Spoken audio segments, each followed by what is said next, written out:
She had 48 hours to live. The noose was already measured, the grave was already dug, and the man who held the rope wasn't a judge. He was a sheriff with a grudge, a badge bought with bribes, and eyes that said he'd enjoy every second of it. Clara Whitlock was 22 years old. She hadn't pulled a trigger. She hadn't robbed a soul. But her last name was enough to sign her death warrant in this town. Then a stranger walked through that jailhouse door and changed everything. If this story grabs you, stay until the end. Like this video and drop your city in the comments. I want to see how far this story travels. The jail cell smelled like wet hay and old iron, the kind of smell that gets into your teeth and stays there. Clara sat on the narrow wooden bench with her back against the stone wall and her wrists raw from the rope they'd used to drag her in. She hadn't cried. She'd decided that much. Whatever happened in the next 2 days, she was not going to give Sheriff Dale Hargrove the satisfaction of watching her break. Outside the single-barred window, the town of Coldridge, Colorado moved on without her. She could hear it. Boots on frozen boardwalk, the distant clang of the blacksmith's hammer, a woman laughing somewhere on the far side of the street. Normal sounds. The sounds of a world that had already decided she didn't belong in it anymore. She pressed her thumbnail into the wood grain of the bench and thought about her father. Not the version the town talked about. Silas Whitlock, outlaw, thief, killer. She thought about the other version. The one who used to cook salt pork and beans on a tin stove and let her eat the burnt parts off the bottom of the pan because she liked the crunch. The one who taught her to read by lantern light using a Bible he never actually believed in. The one who smelled like pine smoke and horse leather. He was dead now. Shot off his horse 3 weeks ago on the Gunnison Road, ambushed by men who wore badges and told the newspapers it was a lawful arrest gone wrong. Clara had been 3 miles east when it happened, fixing a broken wheel axle on their supply wagon. By the time she heard the shots and rode toward the sound, it was already over. She hadn't even had time to grieve before they came for her. Hargrove himself had come to collect her, with 4 deputies and a warrant that accused her of participating in a string of robberies across 3 counties. The list was long and detailed and entirely fabricated. Clara recognized exactly 2 of the dates on that paper. Both were days she could account for completely, days she'd been in entirely different places. But warrants didn't care about the truth. Warrants cared about signatures, and Hargrove had plenty of those. "You're the last Whitlock standing," he told her, very pleasantly, as his men put her on the back of a horse with her hands bound. "The debt your father left behind has to settle somewhere." She'd asked him what debt. He'd smiled and said nothing. That silence told her everything. Silas Whitlock hadn't just stolen money. He'd stolen something that belonged to Hargrove specifically, or at least that was what the sheriff believed. And now that Silas was dead, the ledger was going to be balanced on his daughter's back, whether she'd earned that debt or not. The trial, if you could call it that, lasted 20 minutes. There was no attorney. There was no jury that hadn't already been spoken to.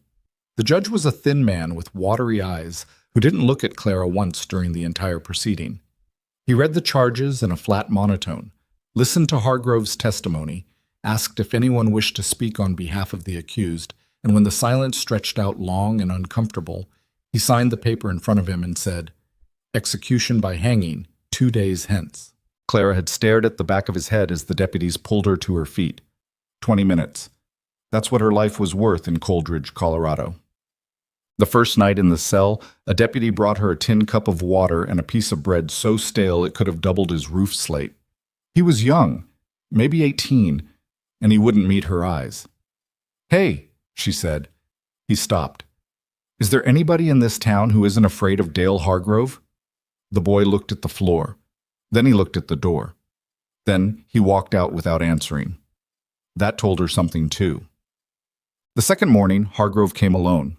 He was a big man, not tall but wide through the shoulders and thick in the gut, the kind of bulk that made a room feel smaller when he entered it.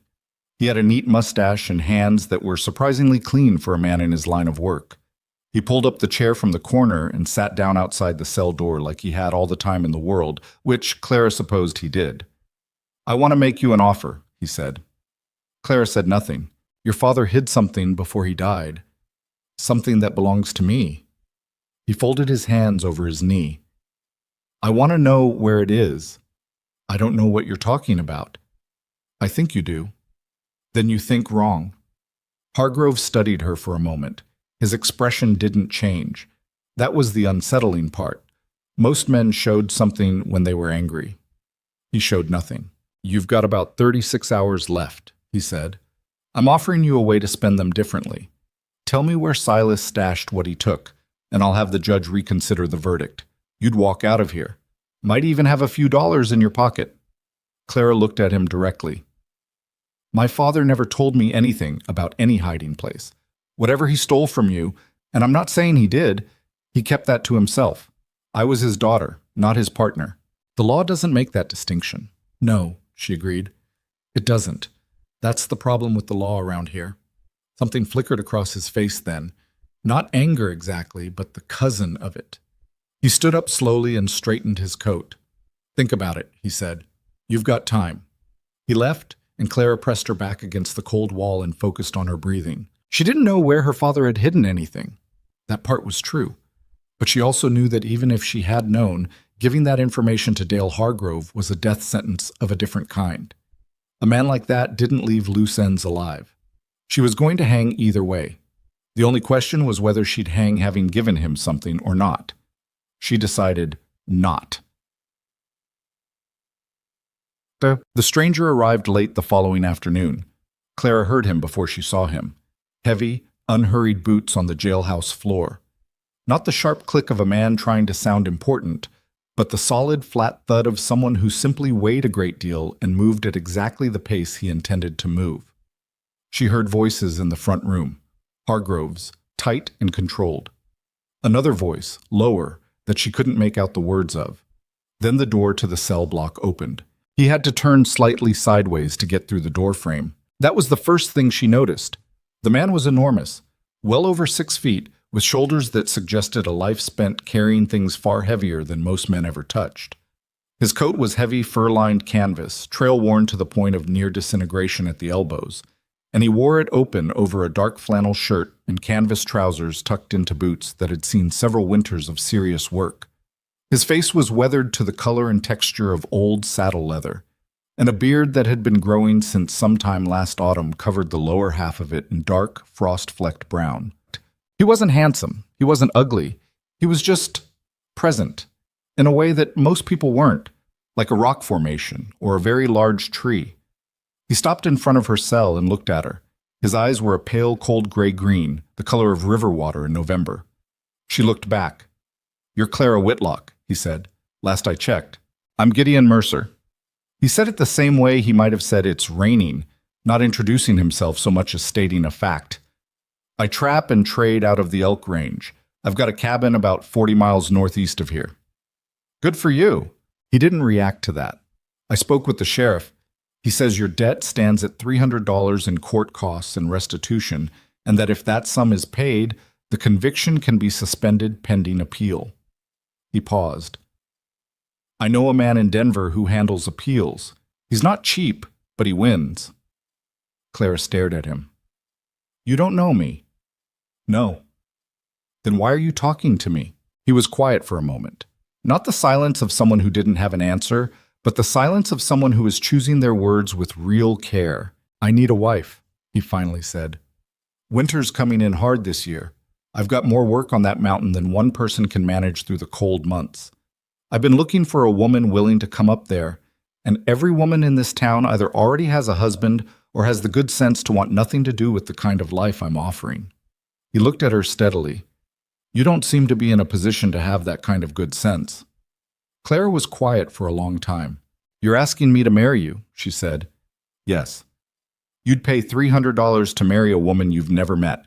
"I'd pay $300 for a capable partner who can work hard and isn't looking to run the moment spring thaw hits." His voice was flat, businesslike, and entirely without romance. "I'm not asking for affection. I'm not asking for something you don't want to give. I'm asking for a fair arrangement. You work the cabin alongside me through the winter and spring. I pay your debt and cover your legal costs. After 1 year, if you want to leave, you leave. No debt, no strings. And if I don't want to leave, then you don't leave." Clara studied him. He stood absolutely still. No fidgeting, no nervous habits, no tells that she could read. Just that steady, pale gaze and the faint smell of wood smoke and cold air that came off him like a second skin. Why not just hire someone? She asked. A ranch hand, a housekeeper. I tried that. 3 men quit inside of 2 months. The mountain's not for everyone.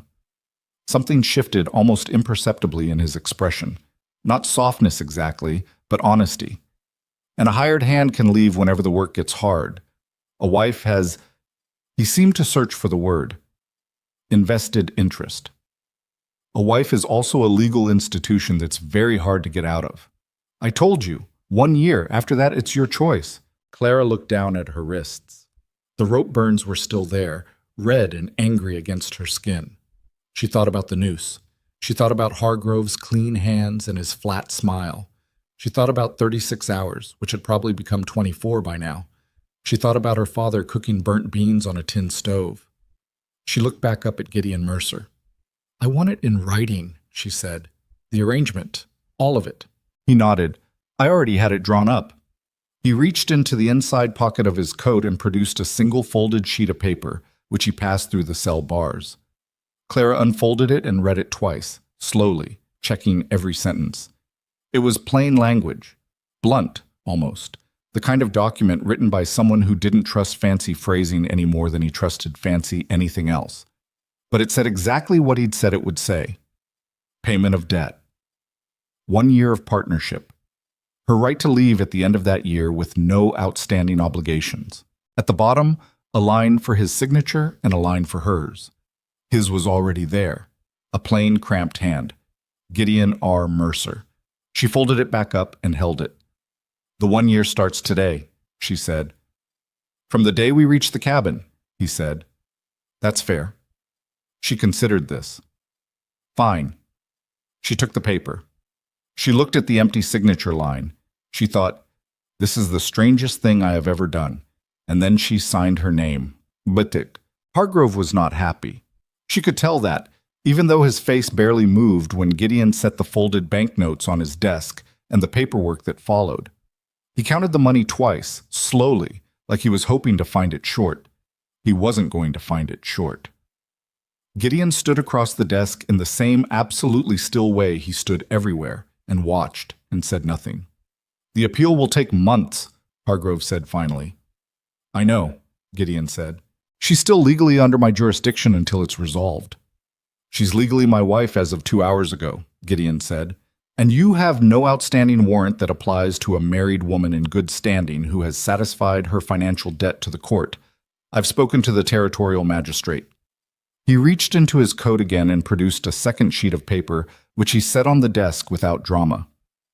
He agrees with me. Hargrove's jaw tightened almost invisibly.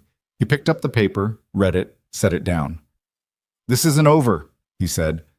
Gideon looked at him with those pale November eyes. No, he said pleasantly.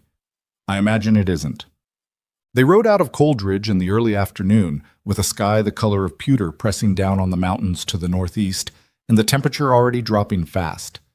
Clara rode a sturdy roan mare that Gideon had apparently brought from his own stock, sure-footed, calm, with a thick winter coat that said she knew what kind of country she was headed back into. Clara had almost nothing. A canvas bag with a change of clothes, her mother's pocket watch, and the knife she always kept inside her boot. Everything else her father had owned was either confiscated or gone. She didn't look back at Coldridge as they left. Gideon rode ahead on a massive dark horse that moved with unusual patience, matching its pace to the terrain rather than fighting it. He didn't try to make conversation. He didn't offer reassurances. He just rode steady and northward, following a trail that gradually narrowed and steepened as the pines closed in around them. After about 2 hours of silence, Clara pulled her coat tighter against the wind and said, You married women you've never met before? No, he said. He didn't turn around. But you've thought about it. A pause. I'd thought about it as a possibility, hadn't found the right situation. What made this the right situation? He was quiet for long enough that she thought he wasn't going to answer. Then, You didn't beg him. She frowned. What? Hargrove. When I came in to talk to him, I heard the end of your conversation through the door. He was telling you to think about it. Gideon kept his eyes on the trail ahead. Most people in that cell, they'd have started negotiating by then, telling him whatever he wanted to hear just to buy time. He paused. You didn't. Clara thought about that. Would that have mattered to you, if I had? Yes, he said simply. She didn't have a response to that, so she didn't say anything. The trail climbed, the trees got taller and older, and the light between them got thinner. Snow that had fallen 2 days ago still lay in the shadows, undisturbed and blue-white in the fading afternoon. Somewhere far above them, through a gap in the pines, Clara caught a glimpse of a ridgeline, jagged granite against the pewter sky, high enough to make her chest feel slightly tight. Up there. That's where they were going. She had traded one kind of cold for another, but she was alive, and the paper in her coat pocket said she had a year to figure out what that was worth. She rode on into the mountains, behind the silent man she'd married that morning, and she didn't look back.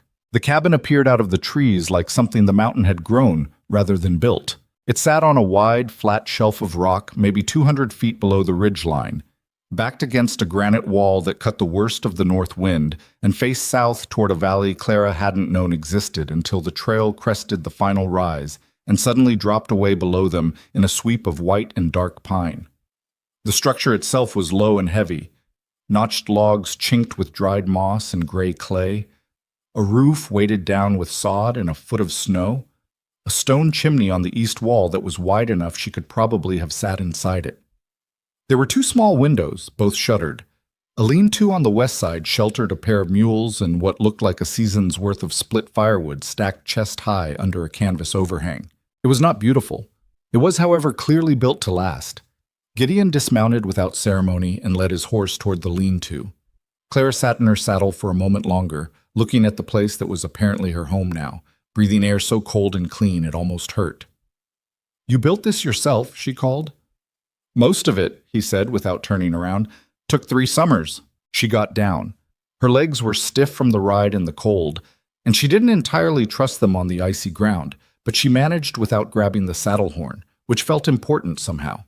She followed him to the lean-to and watched him unsaddle the dark horse with the efficient, practiced movements of a man who had done this particular thing several thousand times.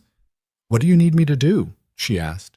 He glanced at her, slightly surprised, she thought, as if he'd expected her to go inside and sit down. "You can grain the mules if you want. Bin's on the left wall." She found the grain bin and the scoop and fed both mules while he finished with the horses. Neither of them talked. The mules were placid and warm-breathed and didn't care who she was, which she appreciated. When the animals were settled, Gideon led her inside. The interior was one large room with a sleeping loft accessed by a ladder on the far wall. A cast-iron stove dominated the center of the space, cold now but surrounded by evidence of recent use. A blackened coffee pot, a cast-iron skillet, a split log that served as a step stool. The walls were hung with tools, pelts at various stages of preparation, coils of rope, and 2 rifles on wooden pegs beside the door. A rough-hewn table with 2 mismatched chairs sat near the south window. Shelving along the east wall held dry goods, flour, salt, dried beans, tins of various sizes, organized with the focused precision of a man who knew that running out of something up here wasn't an inconvenience, it was a crisis. There was one bed. It was in the loft. Clara looked at the ladder. Then she looked at Gideon. "There's a bedroll in the chest under the table," he said, already crouching in front of the stove to build a fire. "I'll sleep down here." "It's your bed. I've slept on the floor before." He didn't say it defensively, just factually. She let it go. The fire took hold quickly under his hands, and within 20 minutes the stove was radiating enough heat to make the small space genuinely warm. Clara sat at the table with her coat still on and her hands wrapped around a tin cup of coffee. Real coffee, not the burnt grain substitute she'd been making do with since her father died, and felt something in her chest unclench by a fraction. Gideon sat across from her with his own cup. He'd shrugged off the heavy fur canvas coat, and without it he looked slightly less like a mountain and slightly more like a man. Still enormous, still quiet, but there was something almost tentative about the way he sat, like a person who wasn't entirely sure how to behave in company. "Rules," he said. She looked up. "Not orders," he added quickly. "Just how I run things up here. So you know." "Go ahead. We share the work equally. I don't believe in one person doing everything while the other watches. If something needs doing, Whoever sees it first does it. He turned the cup in his hands. I go out on the trap lines 3, sometimes 4 days a week. When I'm out, you're responsible for the cabin, the animals, and the perimeter. I'll show you what that means. When I'm here, we split it. What does perimeter mean? Wolves. Mountain lions come down sometimes in hard winters. Last February, a male black bear that should have been hibernating decided our lean-to looked interesting. He said this without drama, like it was just a fact of the altitude. I'll show you the rifle. I know how to shoot. He looked at her. How well? Well enough that I'm the one saying it and not someone saying it for me. Something moved at the corner of his mouth. Not quite a smile. Fair enough. We'll see. He laid out the rest of it plainly.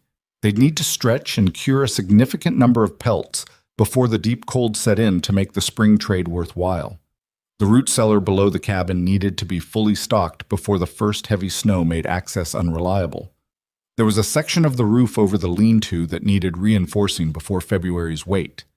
And there was the small matter of the smokehouse, which needed a new clay seal on its doorframe, or they'd lose the meat they'd preserved to freezer burn in varmints. It was a lot of work. Claire had grown up doing hard work, so she cataloged it without flinching. You said 3 men quit, she said when he finished. In the first 2 months. Yes. What made them quit? He was quiet for a moment. The quiet, mostly. Men who are used to town find the silence hard after a while. And the isolation. If something goes wrong up here, there's no one to call for. You handle it yourself or it doesn't get handled. He looked at his cup. Also, the second man I hired drank. I didn't know that when I hired him. By November, he was more problem than help. And the third? The third was just young, not his fault. Clara nodded. She thought about the silence she'd already noticed on the ride up. The way it wasn't absence of sound so much as a different kind of sound. Wind, trees, the creak of ice, a thickness in the air that felt, after years of living in and around frontier towns with their constant human noise, almost physical. I'm not going to say the silence won't bother me, she said honestly. I don't know yet, but I'm not afraid of work and I don't drink, and I'm not young enough to make that an excuse for anything. He looked at her over his cup. How old are you? 22. That's young. It doesn't feel young. He considered that. No, he said. I imagine it doesn't.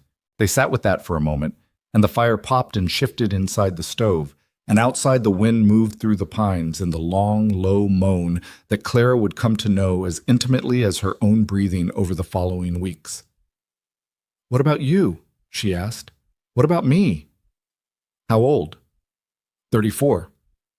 You been up here the whole time, since you built it? Mostly. I come down for trade in April and September. Otherwise, he shrugged. This is where I'm supposed to be.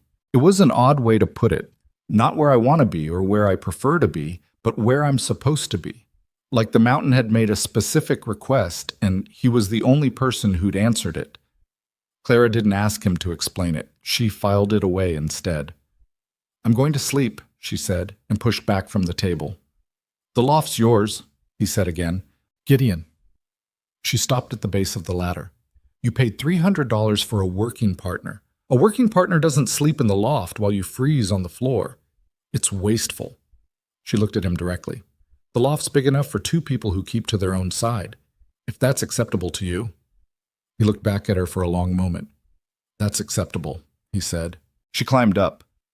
The mattress was thick ticking, stuffed with pine needles and wool scraps. Not particularly comfortable, but dry and clean and substantially better than a jailhouse bench. She lay on her back in her clothes with her coat pulled over her and stared at the underside of the sod roof and listened to Gideon move around below her. Banking the stove, checking the door bar, the ordinary sounds of a man closing up for the night. Then the creak of the ladder, the shift of the mattress as he settled onto his half, on top of the covers with his coat pulled up. He was so still and so quiet that within minutes she could almost convince herself she was alone. Almost. She lay awake for a long time, watching her own breath cloud in the cold air above her, and thought, you are alive. And then, for now, that's enough. She slept. The first 2 weeks were the hardest, not because Gideon was cruel or demanding. He wasn't either of those things. He was patient in the methodical way of someone who understood that teaching a person correctly once was more efficient than correcting them repeatedly. And he showed her everything she needed to know, without condescension and without the particular flavor of frustration that men often showed when a woman turned out to know less than them about something they considered basic. He showed her the trap lines and how to reset them. He showed her how to read the smoke from the chimney to know when the fire needed feeding. He showed her the telltale signs in the snow around the lean-to that meant a predator had been investigating, and what to do about it. She learned fast, which seemed to satisfy him in some quiet way he didn't articulate. What was hard was everything else. The cold was a different order of magnitude than anything she'd experienced at lower elevation. It wasn't the sharp, moving cold of a winter wind on the plains. It was a deep, still, penetrating cold that settled into stone and wood and bone and simply stayed there. Her hands cracked at the knuckles within the first week. She burned herself twice on the stove trying to cook with fingers that had gone partially numb. She slipped on ice she hadn't seen and went down hard on her left hip and sat in the snow for a moment afterward with her jaw tight, refusing to make a sound before getting back up. Gideon saw the second fall from across the yard. He didn't rush over. He didn't fuss. He waited until she'd gotten up and dusted herself off. And then he said from a distance, "Ice forms under the overhang even after a clear day. The melt from the roof refreezes overnight." "I'll remember that," she said through her teeth. "There's sand in a bucket by the door. Scatter it on that strip every morning." Fine. That was how he handled her mistakes. Not with pointed silence or backhanded commentary, but with the next useful piece of information. She had grown up around men who turned other people's errors into entertainment. It took her longer than she expected to stop waiting for him to do the same. The cooking was a negotiation that neither of them had expected to have. Gideon's approach to food was purely functional. Fuel was fuel, and he would eat the same 4 things in rotation indefinitely without apparent dissatisfaction. Clara had grown up cooking on a campfire for her father and various members of his crew, and while she was no trained cook, she had opinions about food that went somewhat beyond bare survival. After the 3rd consecutive night of salt pork boiled with dried beans and nothing else, she went through his shelves more carefully and found dried chilies, a small tin of lard, cornmeal, and 3 jars of something preserved in late summer that turned out to be dried wild onions. She made corn cakes with the onions fried into them and served them alongside the inevitable beans. Gideon looked at his plate. Then he looked at her. Then he ate without speaking for a while and finally said, "That's better than what I usually make." Coming from him, she understood, this was significant praise. "You had everything you needed," she said. "You just weren't using it." He looked at her with an expression she couldn't quite read. "I suppose I wasn't." After that, the cooking became hers without either of them formally deciding it, though Gideon insisted on cleaning up afterward, which he did with the same methodical thoroughness he applied to everything. Clara decided she could live with that division. Small things. That was how it happened. Not in large declarations or careful negotiations, but in 100 small, unremarked adjustments that gradually shaped the space they shared into something with a logic of its own. Chit. It was in the 4th week that she found out about the war. She hadn't been looking for anything. She'd been reorganizing the east wall shelving, a project she'd undertaken because the system Gideon had established was logical but inflexible. And she'd realized they could gain another 18 inches of usable storage by moving the rope coils to hooks above the window. When she shifted a large tin canister and found, tucked behind it, a folded piece of cloth. She picked it up without thinking. It unfolded in her hands to reveal a faded military insignia. A cavalry unit patch, she thought, though she didn't know enough about such things to identify it precisely. It was worn at the edges and had a brownish stain on one corner that she suspected, with a small cold feeling, was blood. She was still holding it when Gideon came in from the trap lines. He stopped in the doorway.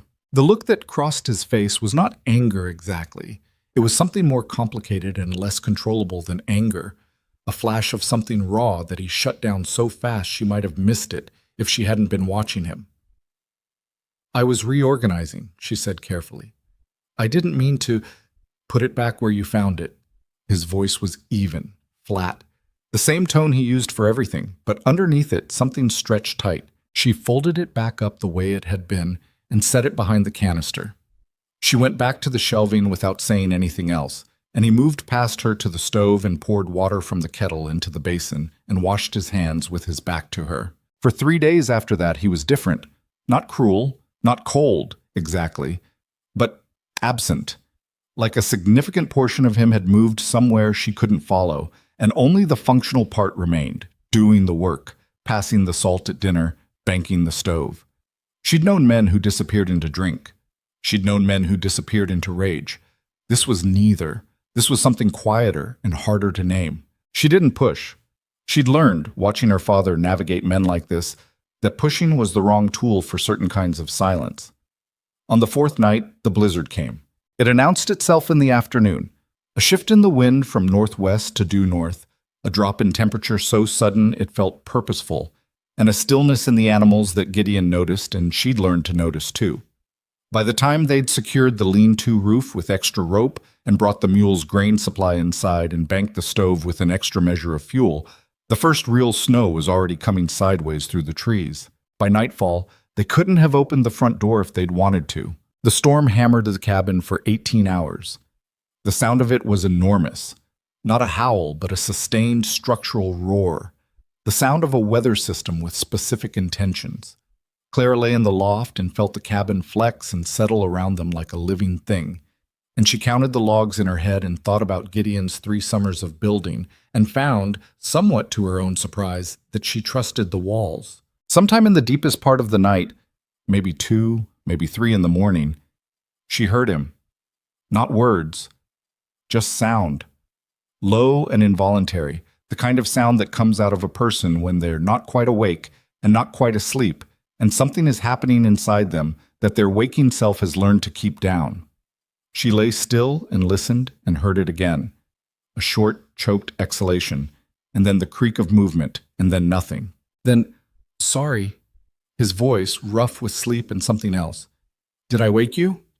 I was already awake, she said, which wasn't true, but seemed kinder. She sat up.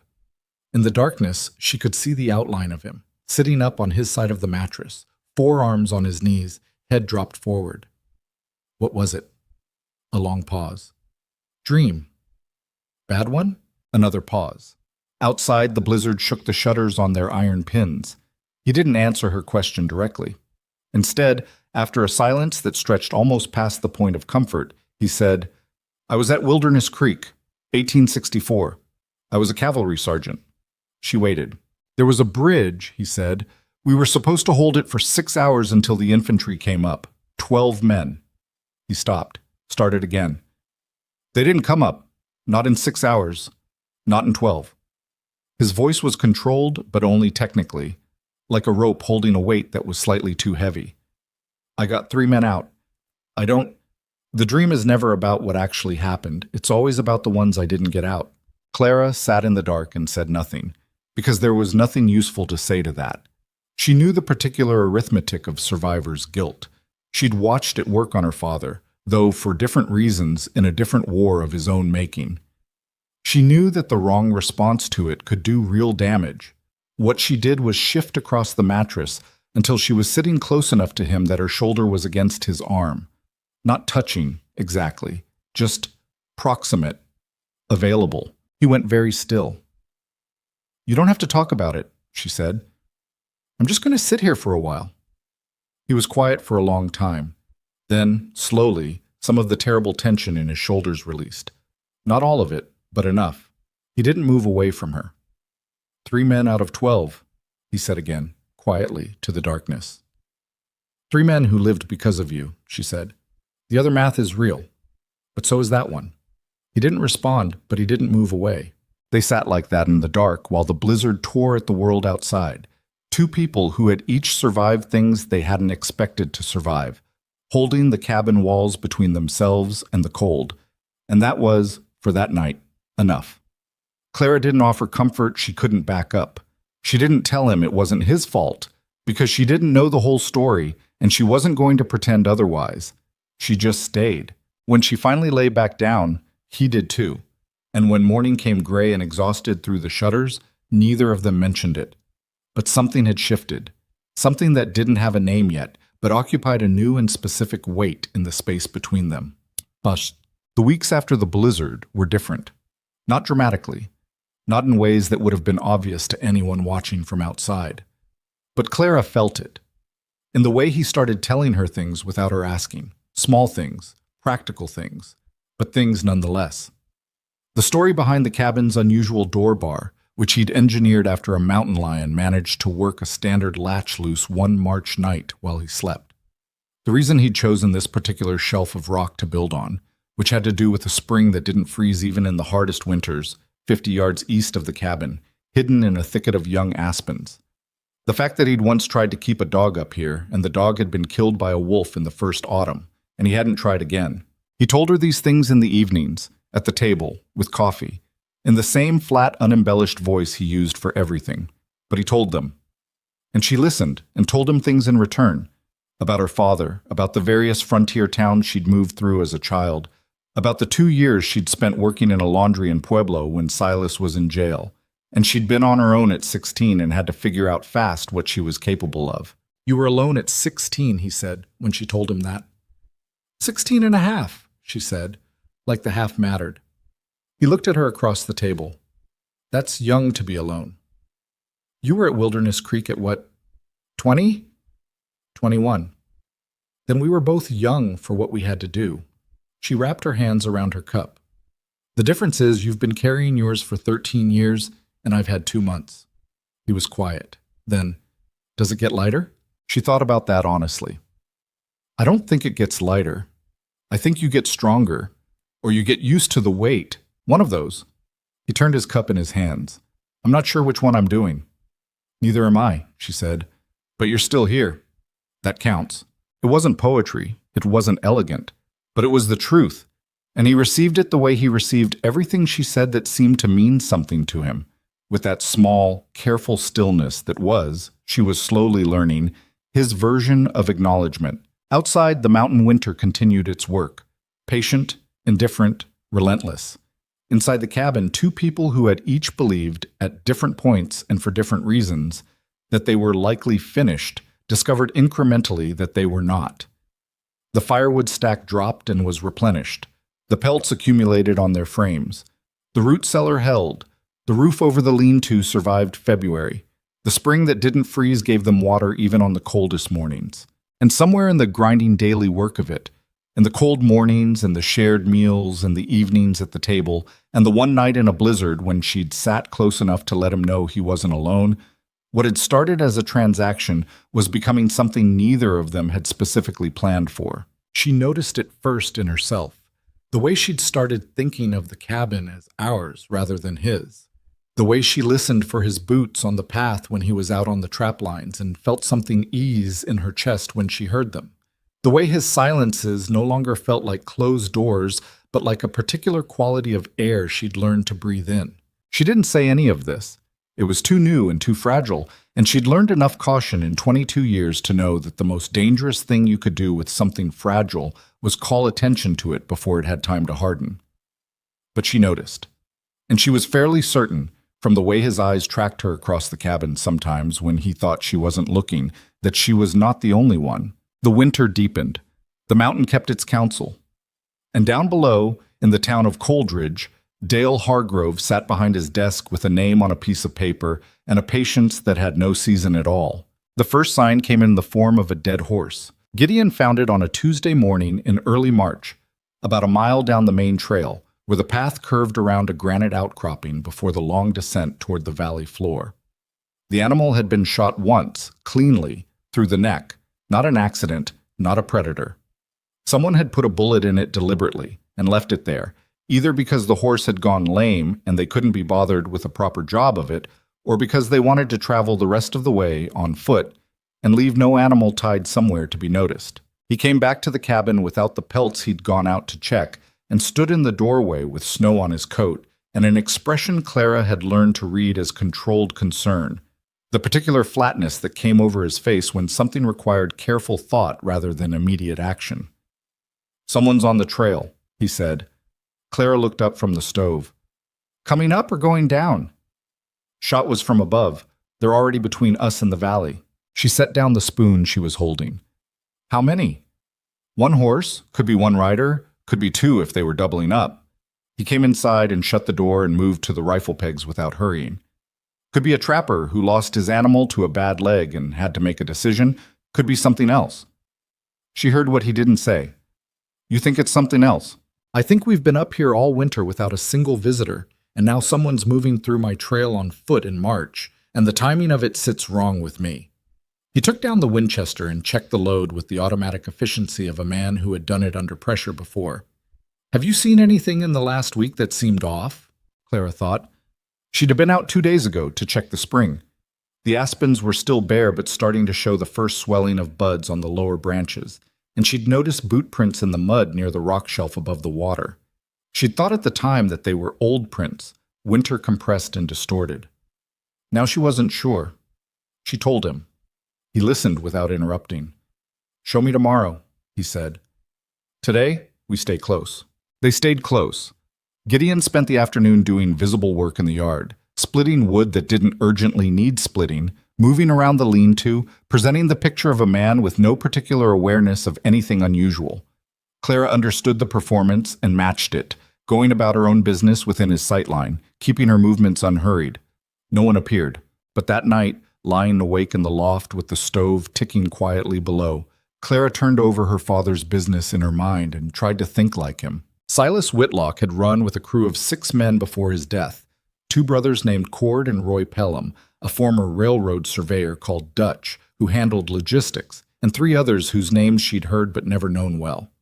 After Silas was killed and she was arrested, she'd assumed the crew had scattered. That was what crews did when the center of them was gone. But Dutch was not the scattering kind. And Cord Pelham, the older brother, had a habit of finishing things. It was, her father had told her once with a complicated pride, both his best and his worst quality.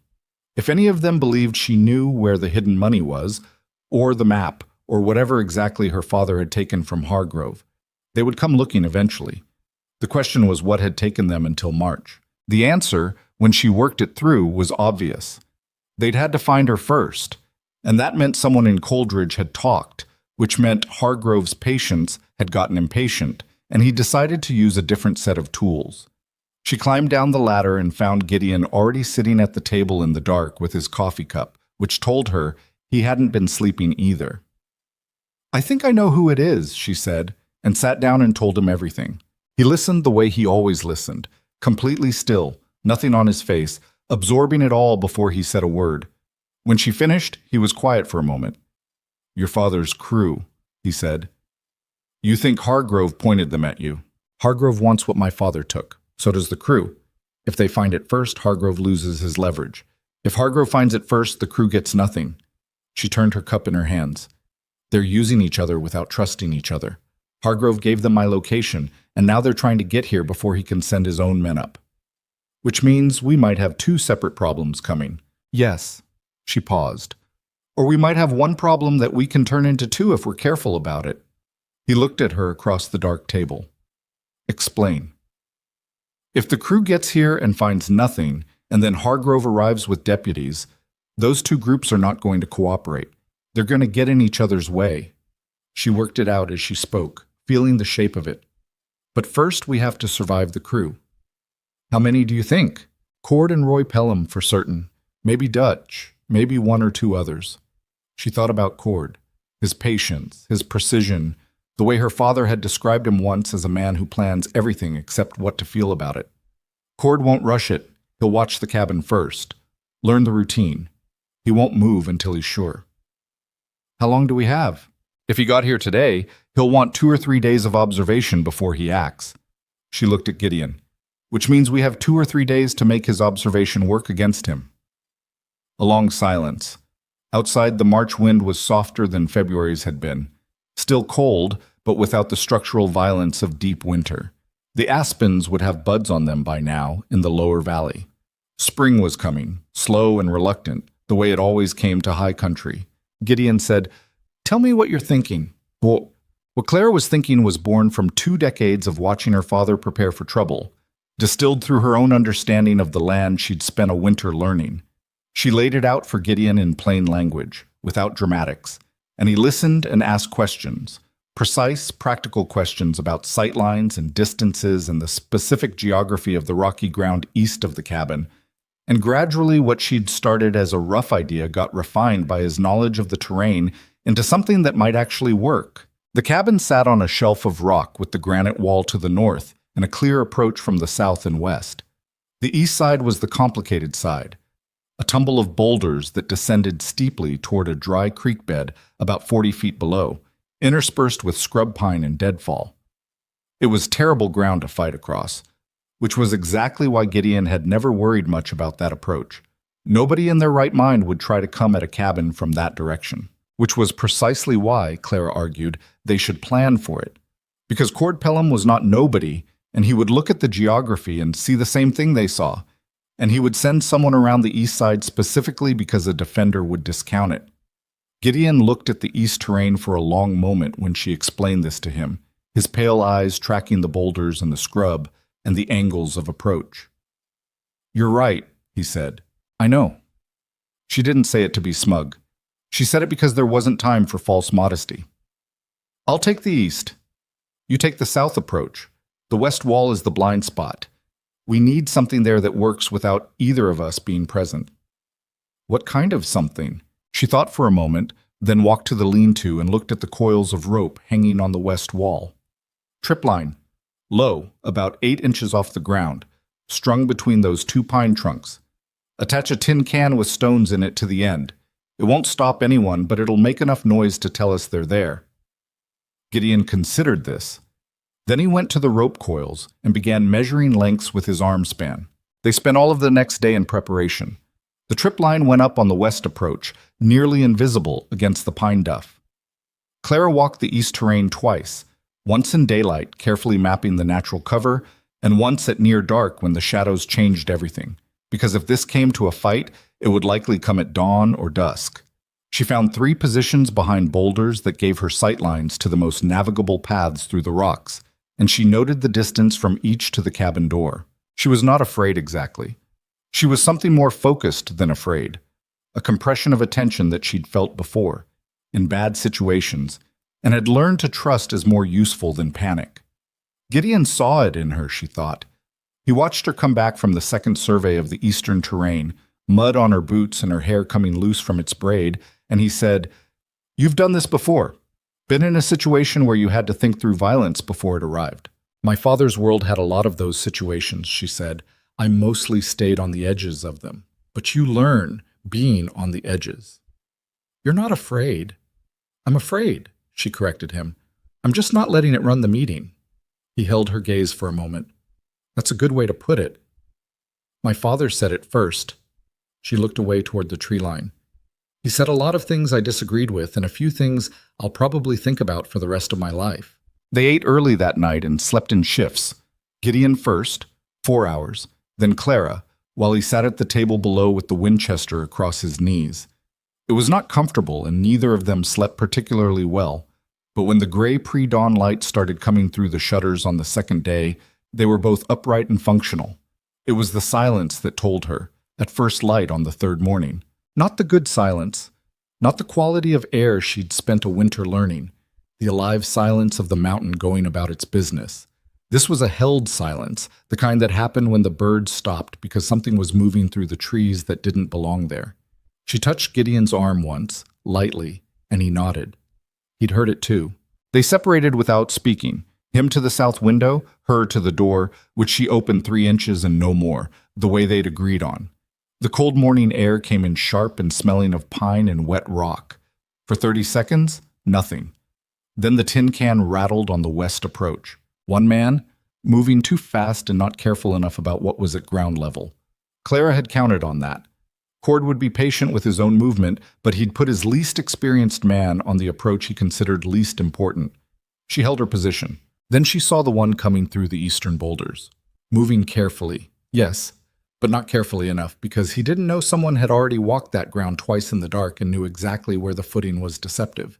He was a big man, unfamiliar to her, moving in a low crouch between the rocks with a rifle across his chest. She was behind the cabin's east-facing wall, in the gap between the main structure and the lean-to, 7 feet from the corner. She waited until he was committed to his line, past the last good cover, moving toward the open ground between the boulders and the cabin wall. She stepped out and put the barrel of the rifle 2 feet from his left ear and said very quietly, "Don't." He froze. "Put it on the ground," she said. "Slow." He put it on the ground. His hands were shaking, which told her he was young and this was not his usual kind of work. "On your knees," she said. He went down. She secured his wrists behind him with a length of cord she'd had in her coat pocket and left him kneeling against the cabin wall, out of direct sight lines from either the south or the west approach, and went around the corner at a low crouch. The south approach was where the real problem was. She heard it before she saw it, a sharp exchange of voices, Gideon's flat and controlled, the other voice familiar in a way that landed in her stomach like cold water. Cord Pelham. Older, rougher looking than she remembered, but the voice was exactly the same, precise, unhurried, the voice of a man who had decided long ago that emotion was a tax he wasn't willing to pay. He had Gideon in the open, halfway between the cabin door and the tree line, with a pistol leveled at him. Roy Pelham stood 10 feet to Cord's left with a rifle. Dutch was nowhere she could see, which worried her. Gideon had his hand slightly away from his body. Not raised exactly, but visible. His face showed nothing. "I'm going to say this once," Cord was telling him in the calm, reasonable tone of a man explaining directions. "I don't have any business with you. I have business with the woman. You step aside and we're done here." "She's my wife," Gideon said. The word was flat and uncomplicated in his mouth. A statement of fact, not an appeal. "I understand that. Doesn't change my business." "It changes mine." Clara was at the corner of the cabin wall, 8 feet from Roy Pelham's unguarded right side, with the rocky terrain she'd spent 2 days memorizing at her back. She looked at the angles. She thought about Dutch. She thought about the young man kneeling on the east side with his wrist tied, who would not be a problem. She stepped around the corner. "Cord," she said. Both brothers turned. Roy's rifle came toward her and then stopped, because she had her Winchester at her shoulder and she was pointing it at Cord's chest, and her hands were entirely steady. Cord looked at her for a moment. Something moved across his face, not surprise, but a reassessment. "Clara Whitlock," he said. "Clara Mercer," she said. "Where's Dutch?" A pause. "He didn't make the climb." "You're lying." Cord almost smiled. "Old habit." "Look to your right," she said. He looked. Dutch was standing 20 feet away at the tree line with his hands raised because Gideon, in the moment everyone's attention had shifted to Clara, had drawn his sidearm from under his coat and already had it pointed at him. Dutch, who had always been the pragmatic one, had evidently decided that 2 guns from 2 directions was not a position he was interested in holding. Roy Pelham looked back and forth between his brother and Clara, and then at Gideon, doing the arithmetic that Clara had already done, and his rifle lowered by about 6 inches. "Roy," Cord said quietly. "Don't." "Cord." "I said don't." Cord kept his eyes on Clara. He still had his pistol raised, but he'd recognized the geometry of the situation, which was that he was the most exposed person in it. "You've got the high hand," he told her. "Say what you want to say." "My father didn't tell me where he hid anything," she said. "I've told Hargrove that. I'm telling you. Whatever he took, whatever map he made, I don't have it, and I don't know where it is." "You expect me to believe that?" "I expect you to consider the alternative." She held the rifle steady. "You've known my father for 15 years. You know how he operated. Did Silas Whitlock ever tell anyone anything he didn't have to tell them?" A pause. "No," Cord said. "He didn't." "Then why would he have told me?" Another pause, longer this time.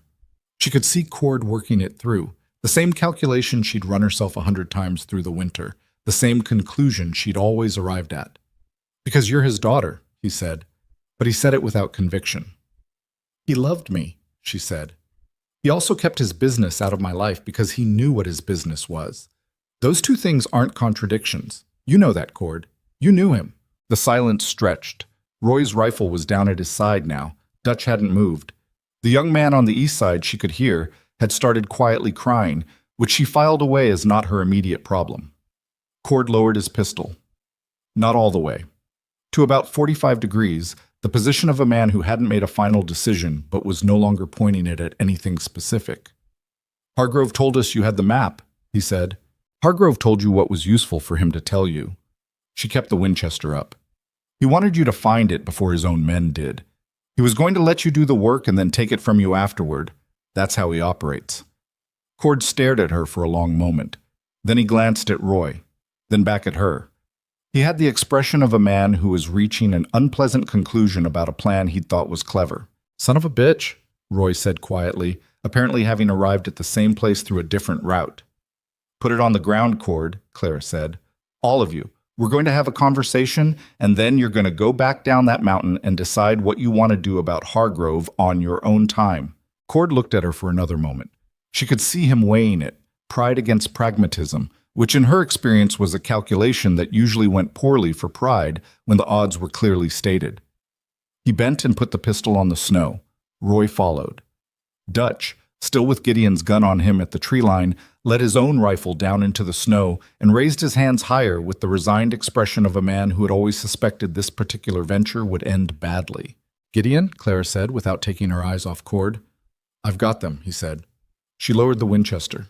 Not all the way. "Okay," she said to Cord. "Let's talk." They talked for the better part of an hour. There in the cold morning light, with guns on the ground, and the young man on the east side eventually brought around and released, with his hands rubbly and his pride somewhat demolished.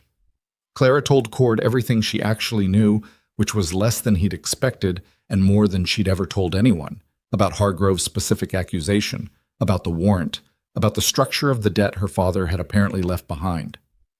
Cord, in the wary manner of a man giving more than he intended, told her that the sum Silas had supposedly hidden was not money, but a hand-drawn map to a placer gold deposit her father had stumbled on 4 years earlier in a creek bed north of the Elk Range and never told anyone about. He told her this and then watched her face for recognition and found none. "You really don't know," he said. "I really don't know," she said. He rubbed his jaw. Hargrove knew about it because Silas told him once, drunk years ago. Hargrove's been trying to get the map ever since. That's what this whole thing is actually about. The robberies, the warrant. All of it was leveraged to get Silas to give up the location. And Silas wouldn't. Silas would have let them hang him before he'd give Hargrove anything, Cord said. And there was a complicated grief in his voice that Clara recognized because she'd felt it herself.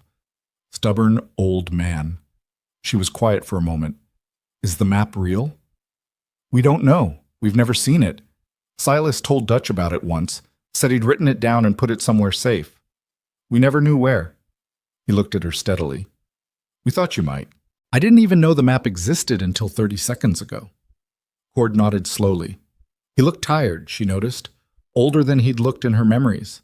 The winter had been hard on him too, by the look of it, in ways that had nothing to do with weather. "So we both came up this mountain for nothing," he said. "You came up this mountain because Hargrove wanted you to," she corrected him. "Which means Hargrove has his own plans for what happens after." Cord looked at her. Then he looked at the mountain below them, the long descent through the pines toward the valley and the town beyond it. Something shifted in his expression, the specific kind of shift that happened when a man accepted a reality he hadn't wanted to accept. "He's probably already sent men," he said. "Probably." "Then we've got a shared problem," Cord said. "We've got a shared problem," Clara agreed. "But that doesn't make us allies, Cord. I want to be clear about that. When this is over, you go your direction and we go ours." He looked at her for a long moment. "You sound like your father." "I know. He'd have liked how you handled this morning," Cord said, and there was nothing in his voice except the plain truth of it, which was worse somehow than sentiment would have been. He looked past her at the cabin. He'd have really liked this morning. She didn't answer that. She couldn't. Gideon came to stand beside her, not touching her, not making any display of it, just standing close enough that she could feel the warmth of him in the cold air. She felt the steadiness of him there, and was grateful for it in a way she couldn't have explained. "You need to be gone before Hargrove's men get here," Gideon said to Cord. "Take your people and go east, not down the main trail." Cord picked up his pistol from the snow and holstered it. "What are you going to do?" "Handle it," Gideon said simply. Cord looked at him, then he looked at Clara. Silas was a fool about most things, he said finally, but he was right that a person's character shows in a crisis. Good luck to you. He turned and walked into the trees. Roy followed without speaking. Dutch paused long enough to look at Clara with a complicated expression and then go after the others.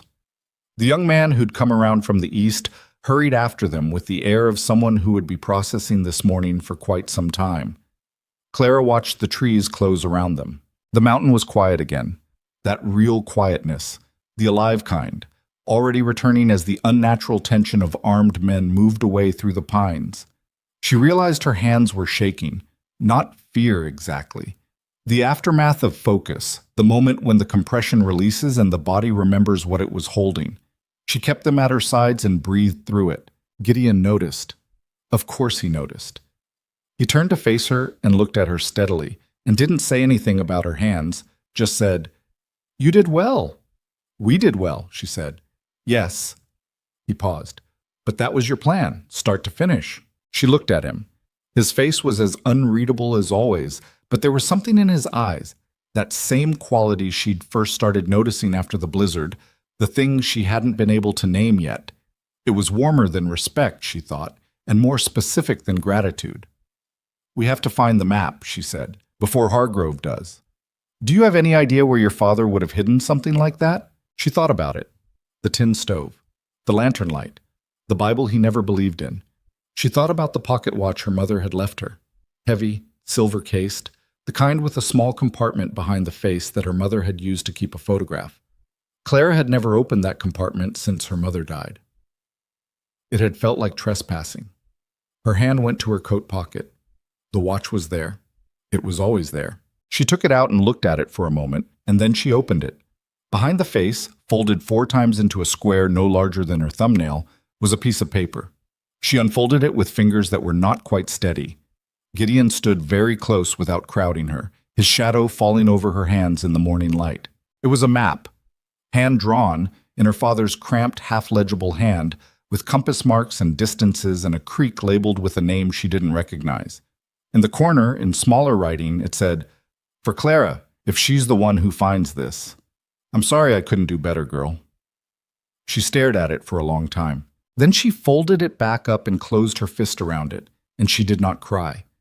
She would not cry. Not on this rocky shelf in the cold March morning with Hargrove's men already climbing somewhere below them. But she stood with her fist closed and her eyes on the middle distance for a long enough moment that Gideon, without any particular ceremony, put his hand over her fist and left it there. She didn't move away. After a while, she breathed out. "We need to make a decision about this map," she said. "Yes," he said. He didn't remove his hand.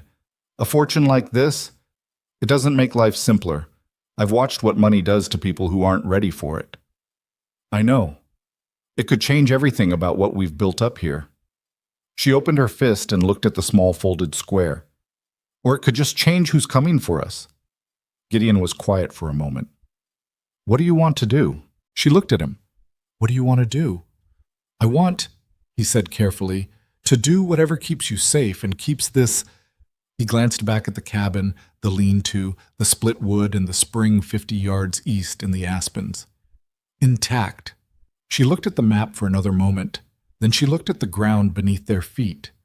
The granite shelf her father had never seen. The mountain that had asked for Gideon specifically and gotten them both. "Then I think," she said slowly, "we need to put this somewhere that Hargrove can't reach it. And we need to do it before he gets here." She looked up at Gideon. "And then we need to deal with Hargrove."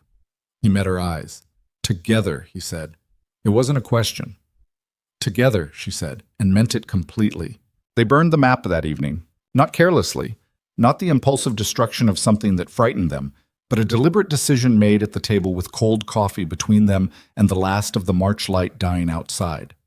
Clara had unfolded it one more time and read her father's handwriting again, the cramped compass marks and the creek name she didn't recognize, and the small note in the corner that she wasn't going to read aloud to anyone, ever.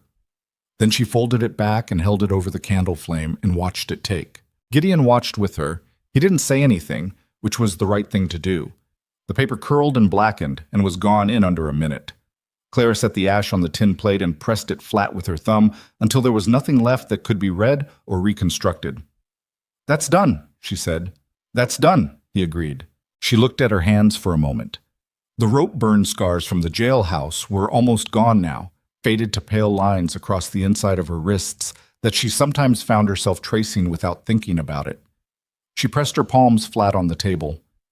Hargrove won't believe it's gone. Even if we tell him, he'll think we're hiding it. I know. So burning it doesn't actually solve the problem. No, Gideon said. It just changes what the problem is. He turned his cup in his hands. Before we had something worth killing us for. Now we just have something worth coming after us for. The distinction being, a man who wants to kill you to take something is harder to maneuver than a man who wants to find something you might know. He looked at her steadily. If Hargrove believes the map still exists and that one of us knows where it leads, he needs us alive and cooperative. That's leverage if we use it correctly. Clara looked at him. She thought about the military insignia behind the canister on the east wall shelf. She thought about a cavalry sergeant who'd held a bridge with 12 men for twice the time he'd been given. You've been thinking about this. All day, he said, while you were watching the tree line. Tell me, he told her. It was not a comfortable plan. It had the quality of plans made by people who understood they were not in a strong position, built on misdirection rather than force, dependent on Hargrove's greed behaving the way greed reliably behaved, and requiring Clara to do something that Gideon visibly did not want to ask her to do. She could see him working up to that part, the slight tightening around his eyes that was his version of reluctance. The abandoned mine, she said, before he got there. You want to use the mine. He looked at her. You know it? I scouted east of the cabin 2 weeks ago when you were on the trap lines, found the entrance. She'd found it by accident, following a strange depression in the snowpack that turned out to be a partially collapsed tunnel roof. The mine was old, pre-war by the look of the timbering, and had been worked and abandoned long before Gideon built the cabin. The main shaft ran roughly 60 feet into the granite before the supports gave out and the ceiling came down. The structure's unstable. Very, he said. I went down about 30 feet once, years ago, and the timbering was already half rotted. I haven't been back. You want to lead Hargrove into it. I want to give Hargrove a reason to go into it himself, he said, which was a meaningful distinction. If we tell him, or let him believe, that the map leads to a shaft entrance inside that mine, he'll want to see it. A man like Hargrove doesn't send other people to look at something like that. He goes himself to make sure no one else can claim it. And inside the mine? Inside the mine is your part, he said, and there it was. The tightness around his eyes, the thing he didn't want to ask. You'd have to go in first. Get to the junction shaft before he does. There's a secondary collapse point about 40 feet in. I can show you where it is tomorrow. The supports there are holding by habit more than anything else. A single well-placed strike with the right tool would bring down that section of the ceiling, she finished. Yes. She looked at him. You want me to be inside a collapsing mine tunnel with Dale Hargrove. I want you to be inside a mine tunnel, he said carefully, that you know thoroughly and that Hargrove doesn't. You'd be ahead of him at the junction with a clear path back to the secondary entrance. He'd be behind you at the collapse point with no path at all. He paused. I'd be at the primary entrance. He'll bring deputies. I'll hold them outside. How many deputies? He brought 4 to arrest you in Coldridge, probably the same or more for this. She did the arithmetic. It wasn't comfortable arithmetic. That's a lot for one man to hold. I won't be holding them exactly. I'll be occupying them. There's a difference. Something shifted in his face, not the false confidence of someone who didn't understand the odds, but the genuine steadiness of someone who had calculated them and made peace with the number. I've been in worse positions. Wilderness Creek, she said quietly. Yes. He held her gaze. The difference is that this time I built the ground myself. I know every rock and every sightline on this mountain for half a mile in every direction. Hargrove's men will be in strange country in the dark. He paused. And this time I'm not doing it alone. She looked at him for a long moment. The candle between them had burned down to a stub, and the light it threw was uneven and warm, and in that light he looked not younger exactly, but less armored than usual, like the man underneath the 11 months of winter and the 13 years of a bridge in Virginia was visible for a moment. If something goes wrong inside that shaft, she said, then I come in after you. Gideon, I come in after you, he said again, flat and final, in the tone that meant the discussion was over. That's not negotiable. She breathed out. Okay. She pulled the ash-pressed tin plate toward her and looked at the nothing left of her father's map. When do you think he'll come? 2 days. Maybe 3. He'll have gotten word from Cord's people by now that the crew came up empty. He'll know that buys him time before the crew regroups, and he'll want to move before they do. He leaned back in his chair. He'll come with enough men to be certain. He won't rush it, but he also won't wait too long. That's how he operates. That's how he operates, she agreed, son. I spent 3 days in his jail. I watched him. She thought about those clean hands, the flat mustache, the watery-eyed judge who hadn't looked at her once. He's patient until he isn't, and when he tips from patient to moving, he moves fast. There won't be a lot of warning. Then we need to be ready tonight. They were. Hargrove came on the second afternoon, which was earlier than Gideon had predicted and later than Clara had feared, and he came with 6 deputies instead of 4, which adjusted the arithmetic in ways neither of them had quite planned for, but which was not, in the end, a surprise. A man who had waited as long as Hargrove had waited for this particular resolution was not going to understaff the ending of it. Clara saw them from the eastern rock face, where she'd positioned herself at first light to watch the lower trail. 6 men on horseback and Hargrove in front on a pale gray horse that moved with the deliberate pace of its rider. No hurry, no urgency.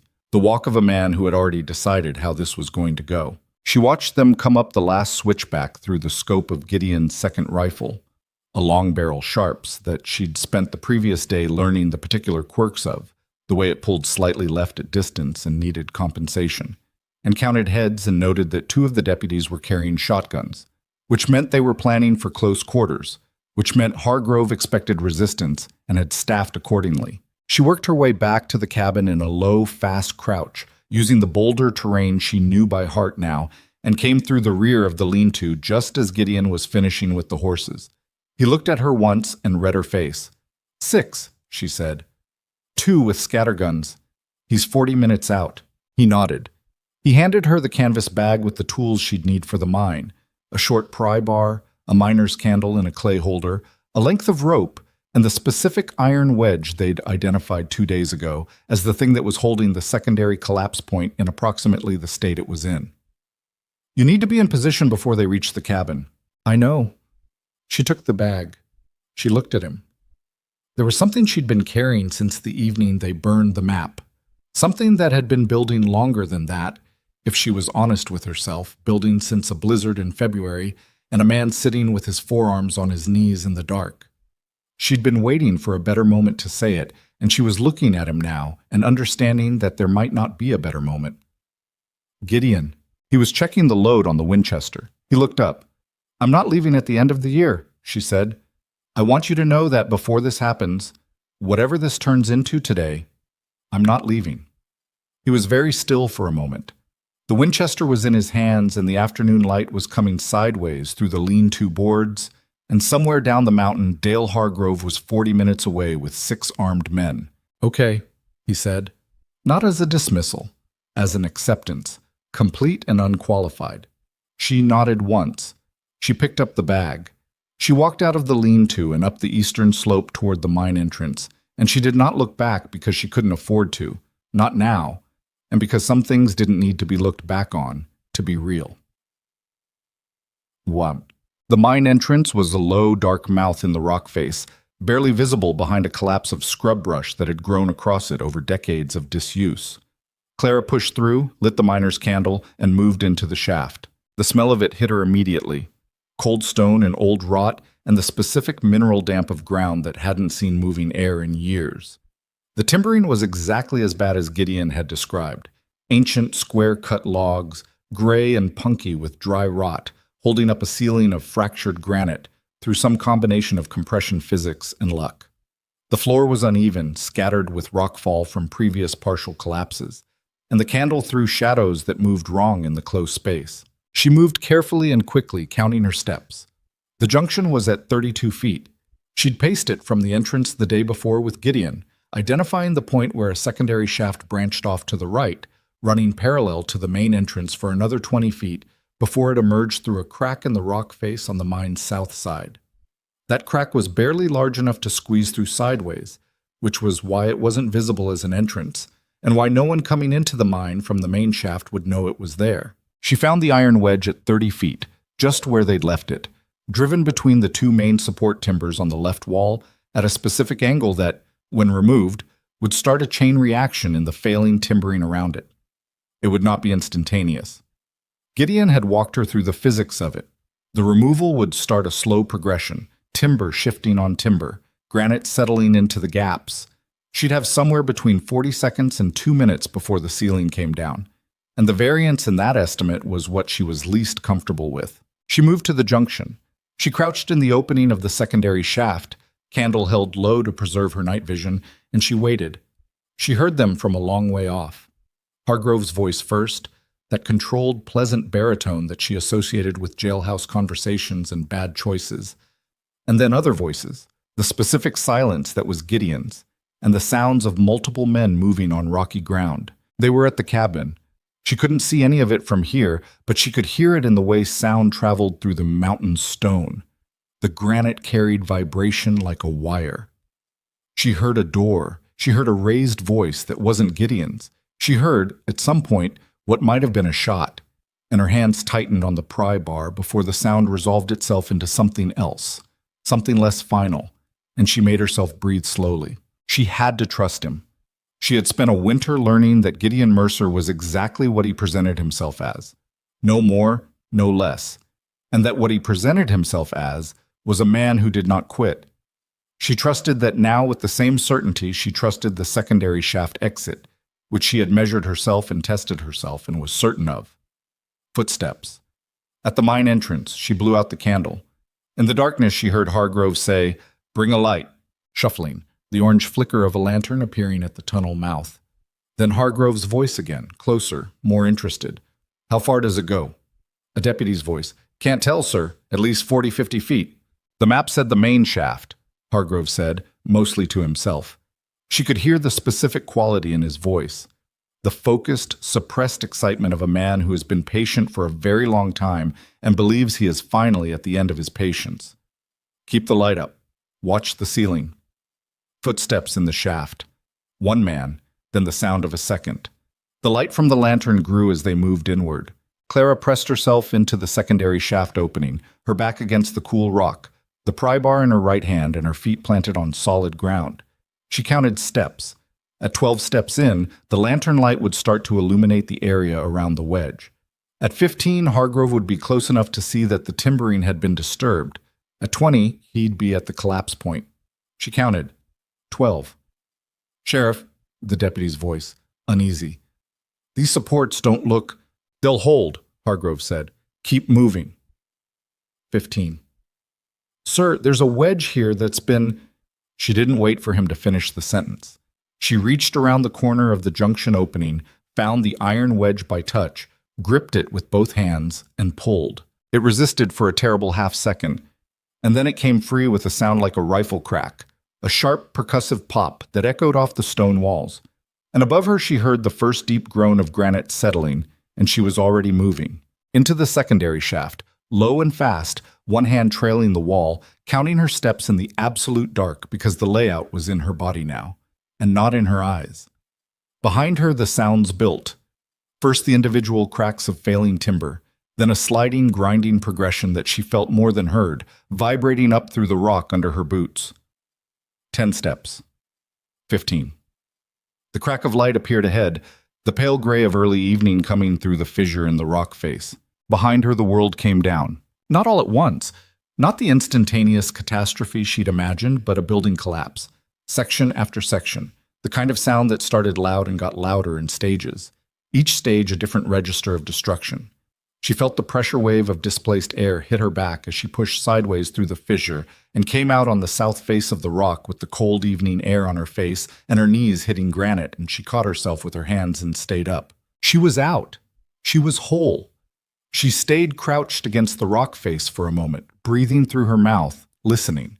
The collapse sounds had diminished to a series of smaller settlings, pebbles and dust, the mine finishing its work. She heard, distantly, shouting. Men's voices, outside the main entrance, the particular tone of voices reacting to something they hadn't expected. She moved. Around the south face of the rock, staying low, using the terrain the way she'd learned to use it over a winter of daily movement on this specific mountain. The granite outcroppings as cover, the deadfall as concealment, working her way toward the main entrance where she could already see, from the angle she was approaching, the shapes of 4 men bunched near the mine mouth. 4, which meant Hargrove had brought 2 men into the shaft with him. She stopped behind a boulder 15 feet from the group and assessed. The 4 deputies were in a loose cluster, facing the collapsed entrance, not looking behind them.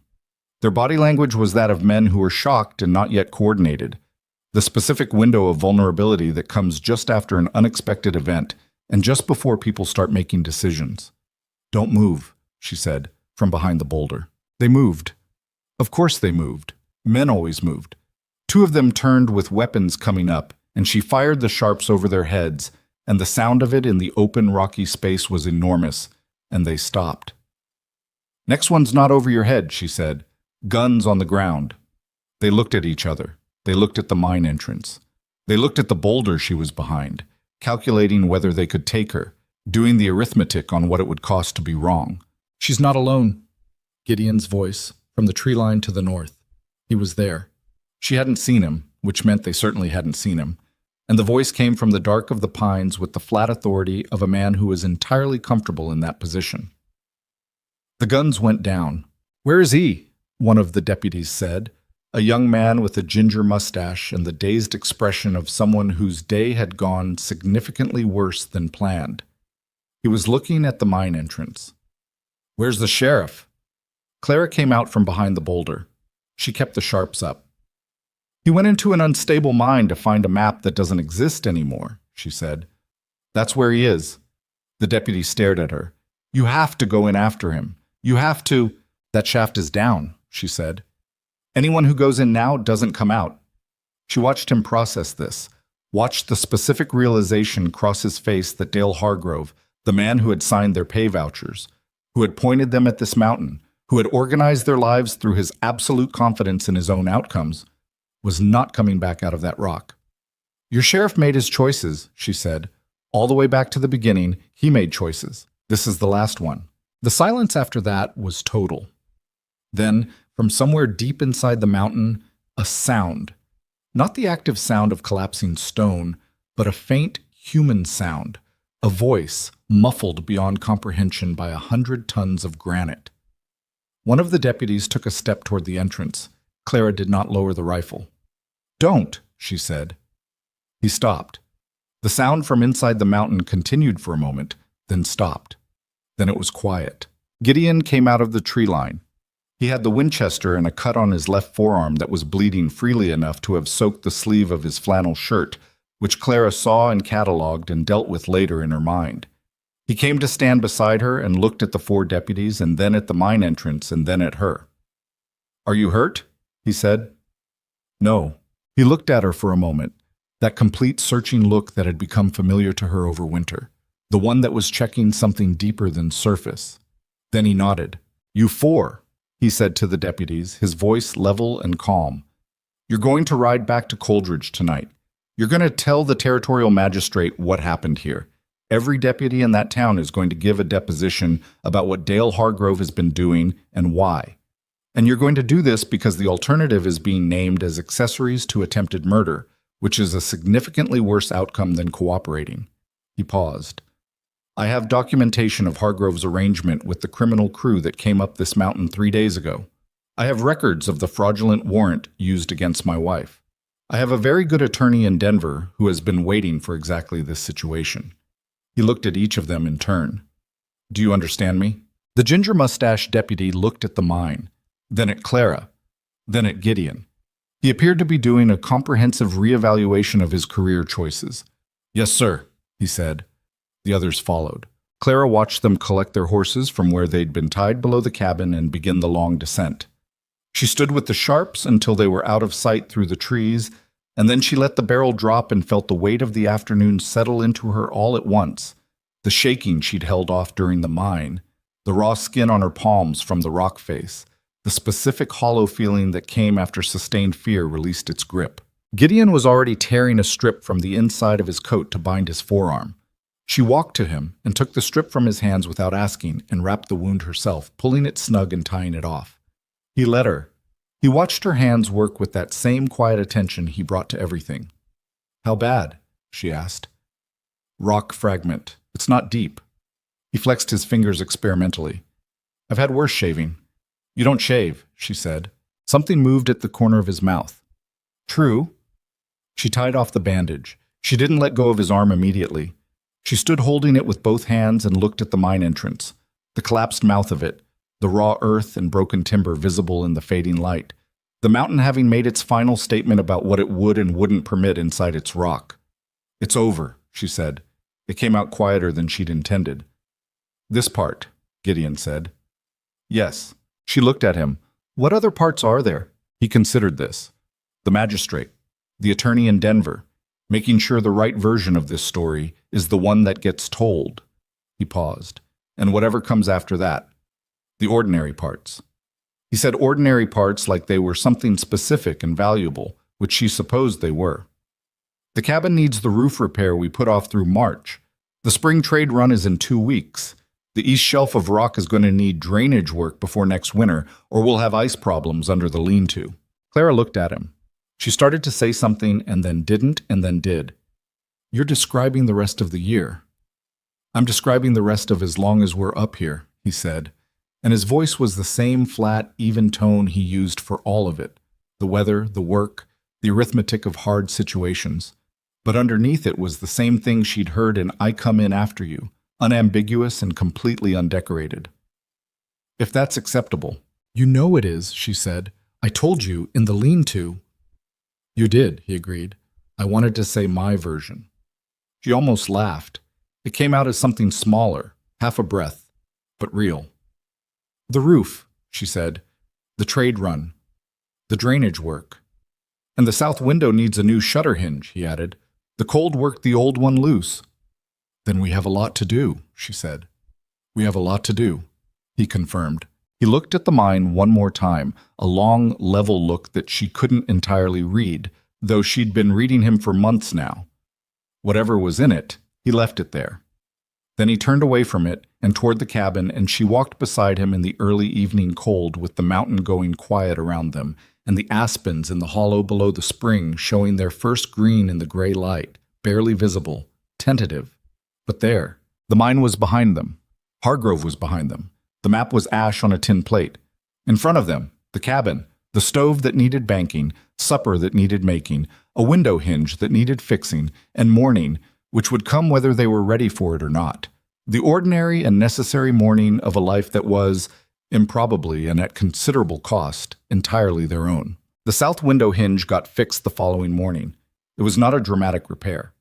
Gideon pulled the old hinge pins with a pair of pliers while Clara held the shutter steady, and then he drove new pins cut from a strip of iron stock he'd had in the lean-to, and the whole thing took about 20 minutes, and neither of them said much while it was happening. When it was done, he swung the shutter open and closed twice to test it, and it moved clean and quiet on its new hardware. "Good," he said. "Good," she agreed. They had breakfast. Gideon's arm was stiff where the rock fragment had caught him, and he favored it without acknowledging that he was favoring it, which she'd learned was simply how he handled physical damage. Not stoically, exactly. More like he didn't consider his body's complaints particularly relevant to what needed doing. She changed the dressing without making a ceremony of it. The wound was clean. It would scar. Most things on this mountain left a mark if they touched you. The week after the mine was the strangest week Clara had spent since riding up the mountain in November. Not because anything dramatic happened. Nothing dramatic happened. It was strange precisely because of its ordinariness. They repaired the roof over the lean-to, working from opposite ends toward the middle with tar and fresh-cut shingles while the April sun came down on their backs with the first real warmth of the year. They turned over the kitchen garden plot on the south-facing slope below the cabin, breaking the frost-hardened soil with a mattock and working in the composted matter from the bin Gideon had been accumulating through winter. They took inventory of the pelt stock for the spring trade run and found they had considerably more than a single season's work accounted for, which was the first genuinely good surprise Clara could remember in recent memory. She kept waiting for something to arrive, for the other boot to drop, for some complication from below to work its way up the mountain. She'd lived long enough in Silas Whitlock's world to distrust the quiet that came after a crisis. The quiet was always temporary. The quiet was where the next thing assembled itself. But the days passed, and the next thing didn't come. And gradually she began to understand that this particular quiet was different. Not the held breath quiet of something building, just weather, just spring, just a mountain going about its seasonal business of thawing and warming and waking up, indifferent to the specific human dramas that had played out on its granite face over the past winter. The letter from Gideon's attorney in Denver arrived 2.5 weeks after the mine, carried up by a trader named Beasley, who made a monthly supply run through the high country and who had approximately no curiosity about anyone's personal affairs, which was part of why Gideon had used him for correspondence for years. Clara watched Gideon read it at the table and read his face while he read, which by now she could do reasonably well. "Tell me," she said. He set the letter down. The 4 deputies gave full depositions, all of them. He paused. Apparently, when a man of Hargrove's particular character disappears in a mining accident while conducting what can only be described as extra-legal activities, the people who worked for him find their loyalties rearrange themselves fairly quickly. "The ginger-mustached one," she said. "I had a feeling about him. He was apparently the most detailed of the 4. Gideon looked at the letter again. "The fraudulent warrant against you has been formally voided. The conviction is expunged. You are not, as of the date of this letter, a wanted woman in the territory of Colorado." She sat with that for a moment. She'd known it was coming. The attorney had been confident when Gideon had written to him in March. But knowing something is coming and having it arrive were different experiences. She'd been Silas Whitlock's wanted daughter for so long that the alternative felt like a category she didn't entirely have a shape for yet. "And the mine?" she asked. "Hargrove's closed. Territorial Marshal's office has designated it a sealed incident. The official report says the sheriff pursued a lead without authorization, entered an unstable structure against local advice, and died in the resulting collapse." Gideon looked at her over the letter. No mention of us beyond a witness statement that we were present and attempted to warn him. "That last part isn't entirely accurate." "No," he agreed, "but it's not entirely inaccurate either. We did know the structure was unstable." She looked at him. "Your attorney is very good."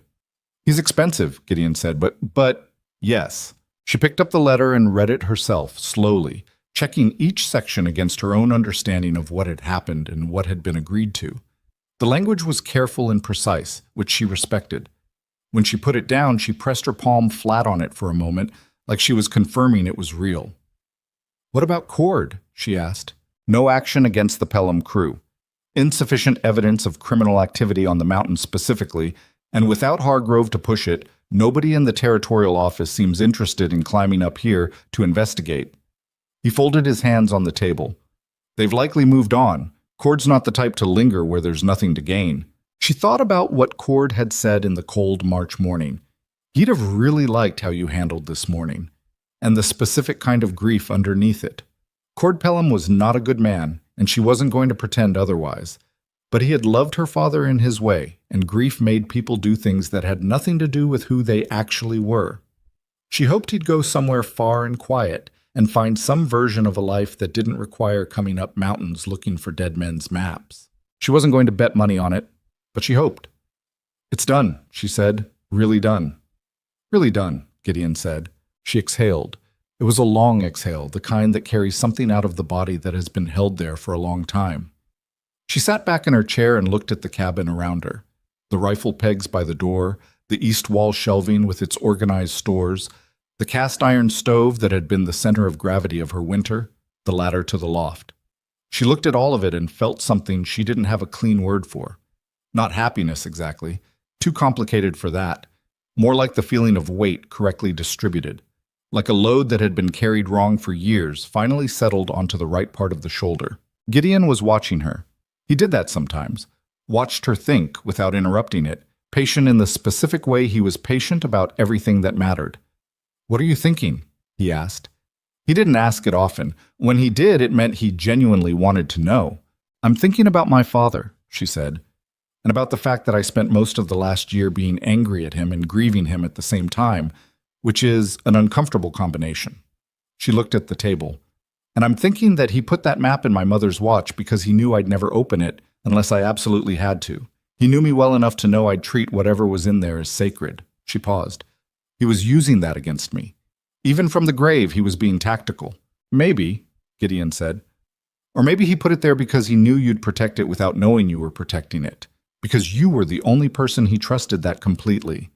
She looked at him. That's a more generous reading than he probably deserved. Maybe, he said again.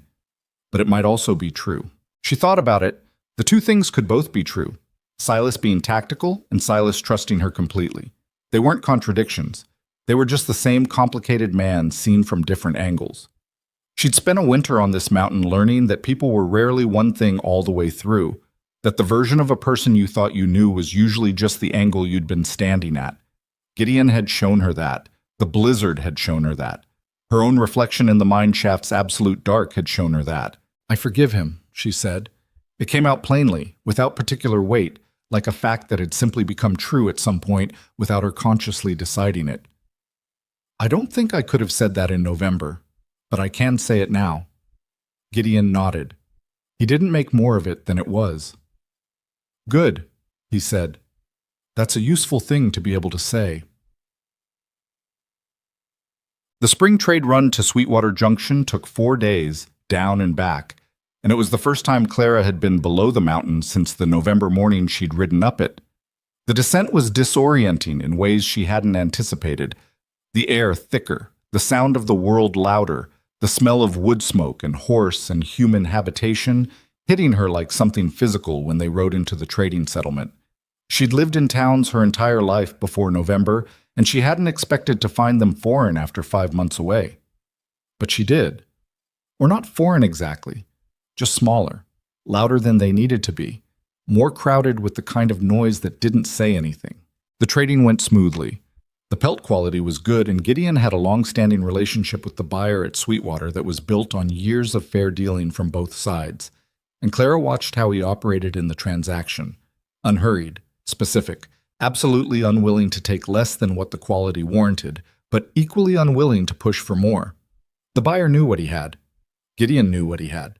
The price they landed on was fair, and both men shook hands with the satisfied expression of people who hadn't wasted each other's time. You could get more, she told him afterward, when they were loading the supply wagon. The beaver especially. The quality's exceptional this year. I could get more once, he said. Then he'd remember I pushed him, and next year it would start from a different place. He checked the wagon hitch. Long-term fair beats, short-term maximum, every time. She thought about that. Her father had operated on the opposite principle. Maximum extraction from every situation, every person, because there might not be a next time. It had worked for a while. Then it had gotten him shot off a horse on the Gunnison Road.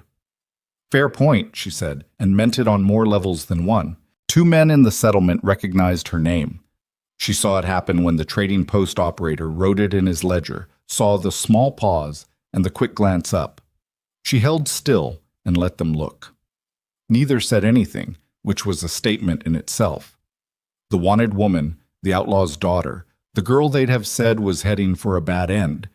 She was standing in a trading post in April buying flour and salt and a new hinge pin for a south window, and the world appeared to have run out of specific objections to this. On the second night, they stayed at the settlement's single boarding house. 2 rooms, 30 cents each. The landlady, a brisk woman named Mrs. Garfield, who had apparently decided that a man and woman traveling together for trade were none of her business and treated them accordingly, which Clara appreciated enormously. She was sitting on the edge of the narrow boarding house bed, working through the supply accounts by candlelight, when Gideon knocked on the connecting door. She opened it. He was holding 2 tin cups of something that smelled like it came from a bottle rather than a kettle. The man in the room at the end of the hall had whiskey, he said. He was willing to share a portion for a fair price. She looked at the cups. You drink whiskey? On specific occasions. He held one out. She took it. She looked at him over the rim of it. What's the occasion? He considered the question with the seriousness he brought to all questions. The occasion is that 6 months ago I walked into a jailhouse and made a proposal to a woman I'd never met, and it turned out to be the best decision I've made in my adult life. And that seems like the kind of thing that warrants a small acknowledgement. Clara looked at him for a long moment. His face was the same unreadable, weathered face it had been in November. Same gray-green eyes, same beard that was now properly long enough to have acquired a kind of character, same absolute stillness. And also completely different in the way that anything looks different when you understand it. 6 months ago, you told me you needed a working partner, she said. I did need a working partner. That's all you said you needed. It's all I knew how to say at the time. He looked at the cup in his hand. I'm somewhat better at saying things than I was in November. I think that's your influence. She thought about this blizzard, about the dark and his forearms on his knees and the thing he'd carried for 13 years, about the wedge in the mine shaft and the 40 seconds she'd had to get clear and the way the world had come down behind her, about 100 evenings at that table with coffee and the specific quality of his silences and what she'd learned to hear in them. Gideon, she said. Yes. Stop talking and drink the whiskey. Something moved across his face that she'd catalogued by now, the thing that was his version of a smile, that lived in the corners of his eyes more than his mouth. He raised the cup. She raised hers. They drank. The whiskey was rough and warm and not particularly good, and she didn't care at all.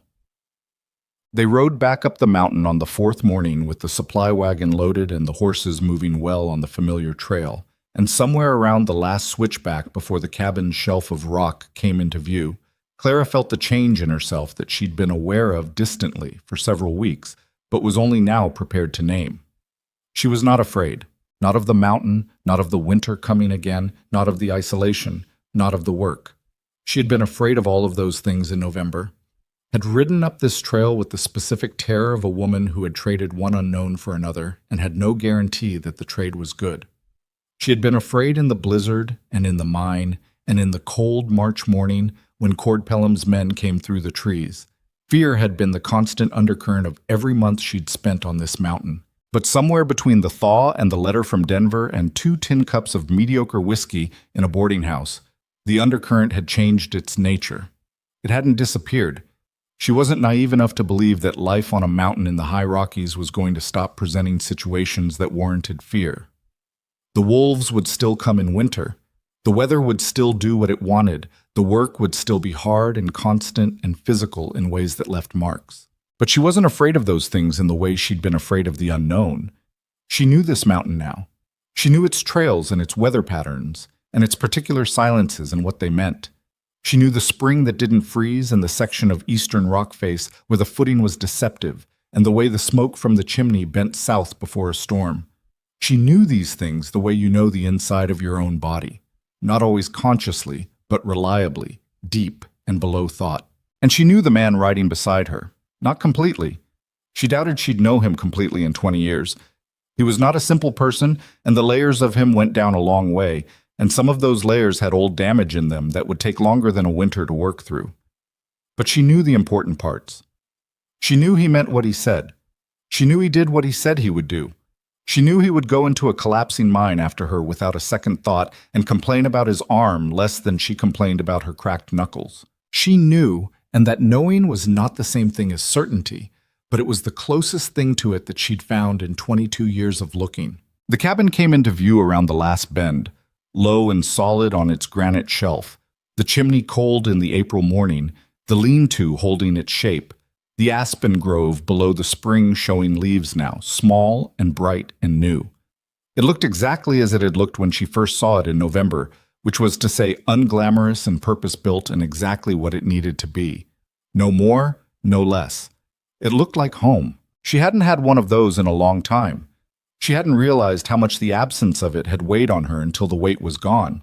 Gideon pulled the wagon up to the lean-to, and they began unloading in the practiced, wordless way they did most shared work now, each knowing which part to take, which boxes went where, the rhythm of it established over months of repetition. She carried the flour sack inside and set it on the east wall shelf in its designated space, and straightened up and looked at the cabin interior and felt, for approximately the 100th time, the specific solidity of a space that had been thought about carefully and built to last. "Clara," Gideon called from outside. She went to the door. He was standing at the edge of the lean-to looking east, toward the aspen grove and the hidden spring.